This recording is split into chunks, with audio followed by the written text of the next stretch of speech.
Muy buenos días. Qué excelente poder nuevamente encontrarnos para revivarnos con la palabra del Señor. Hoy el primer libro de Crónicas nos lleva al capítulo 9, en donde el escritor menciona nombres de los primeros repatriados desde Babilonia hacia Jerusalén.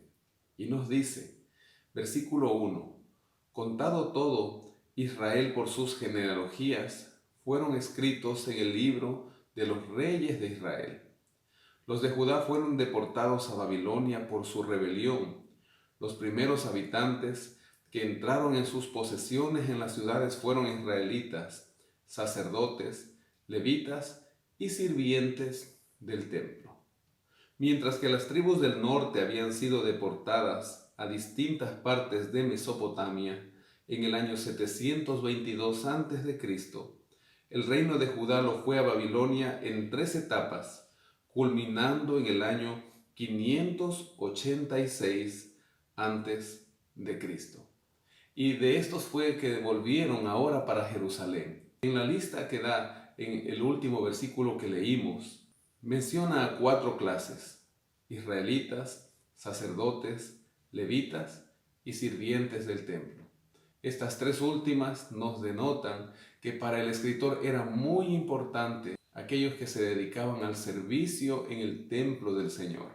Habitaron en Jerusalén de los hijos de Judá, de los hijos de Benjamín, de los hijos de Efraín y también de Manasés. Y ahí menciona algunos nombres. Al final del versículo 6 nos dice que fueron 690 en total. Luego menciona de los hijos de Benjamín también algunos nombres y nos menciona en el versículo 9 que fueron 956. Después de tantas personas que fueron deportadas para Babilonia, ahora regresa un primer grupo, un grupo reducido en relación a las personas que fueron llevadas cautivas. Desde el versículo 10 nos menciona a los sacerdotes y dice al final del versículo 13, 1760 hombres, muy eficaces en la obra del ministerio en la casa de Dios.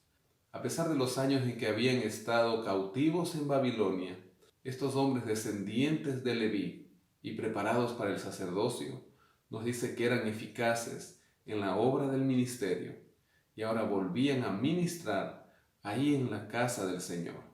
En el versículo 14 menciona a los levitas. Desde el versículo 17 menciona a los porteros del templo. Y ahí en el verso 19 nos dice que Salum, hijo de Coré, hijo de Ebiasab, y sus hermanos los coreitas, tuvieron a su cargo la obra del ministerio guardando las puertas del tabernáculo, como sus padres guardaron la entrada del campamento del Señor. Qué importante era estar a la puerta del templo.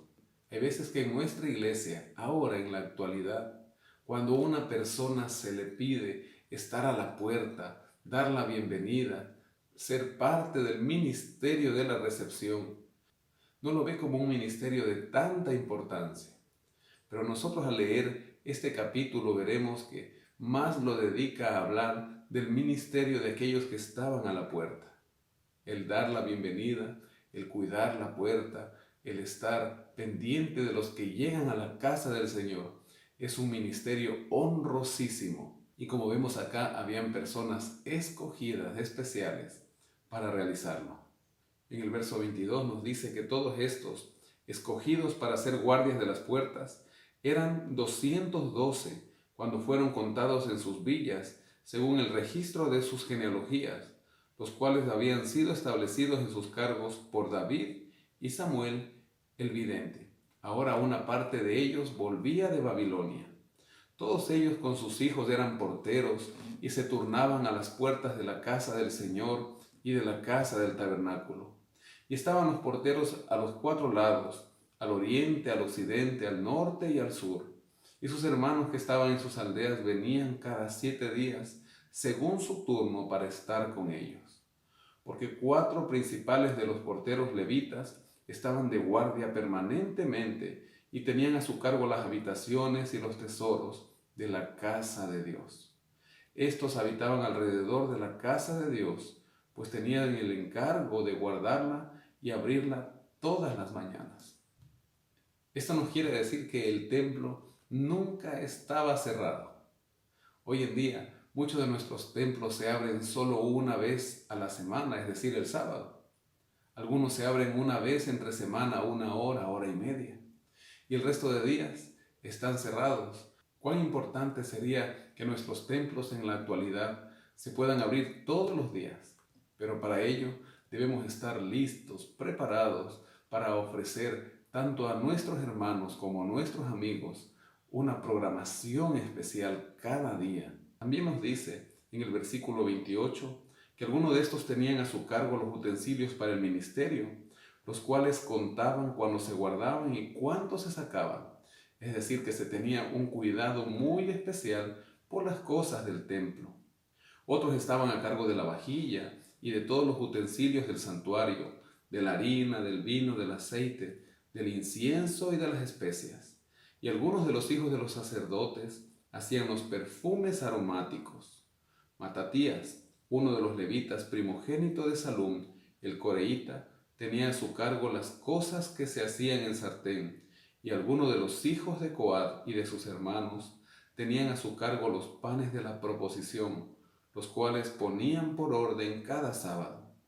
También había cantores, jefes de familia de los levitas, los cuales vivían en las habitaciones del templo, exentos de otros servicios, porque de día y de noche estaban en aquella obra. Qué hermoso saber que cada uno tenía una labor especial para hacer. Cada uno lo hacía con amor y lo hacía para el Señor. Hoy esto nos lleva a meditar a nosotros cómo estamos trabajando dentro de nuestras iglesias. ¿Será que se lo está haciendo bien? ¿Será que hay algo que mejorar y posiblemente tomar de aquí de este texto bíblico y ahora llevarlo a nuestras iglesias para que nosotros prestemos un mejor servicio a la comunidad y así traigamos más personas a los pies del Señor? Meditémoslo, que el Espíritu Santo de Dios nos inspire, nos anime y nuestra iglesia sea el lugar donde muchos encuentren a Dios. Que el Señor te bendiga en este día. Es mi deseo y mi oración.